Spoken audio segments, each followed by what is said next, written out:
LMU-CVM, the hybrid-distributive model, is where we spend 12 different rotations a month each at different clinical sites that are out in the real world at veterinary practices. Seeing all these different clinicians and how they practice and how they do things, it's given me a little more perspective on what kind of doctor I want to be. Depending on the practice you go to, they may give you a lot more freedom in what you're allowed to do. Like on my last rotation, they let me do like an eye enucleation, they let me do like plenty of laceration repairs. You just have more freedom to learn.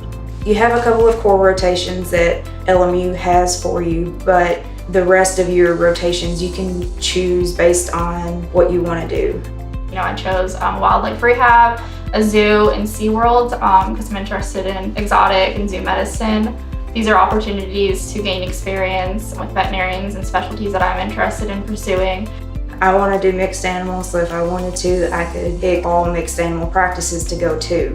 And you can propose your own sites if there's a particular place that you want to go to that's not already approved by LMU. You can propose a site and they can approve it for you. And it can be in the US, it can be overseas, hometown, just it's up to you.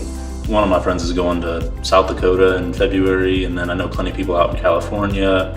I mean, we're all over the country pretty much. Housing for this fourth year, most of it, you know, I've been able to go home and stay with my parents, or I've been able to stay with a family and friend in the area. Some of the clinical sites will have many students there, so you've been able to find people to stay with at the same time that are your fellow classmates.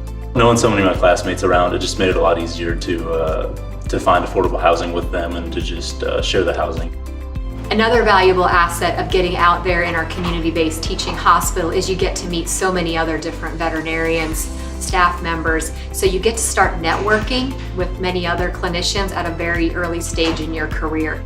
For me, the clinical year has been a really awesome experience. It's really exciting going to see a bunch of different clinics, a bunch of different veterinarians, different geography, and decide, you know, where I want to work, what I wanted to do as a veterinarian, and what kind of role I'd like to fulfill.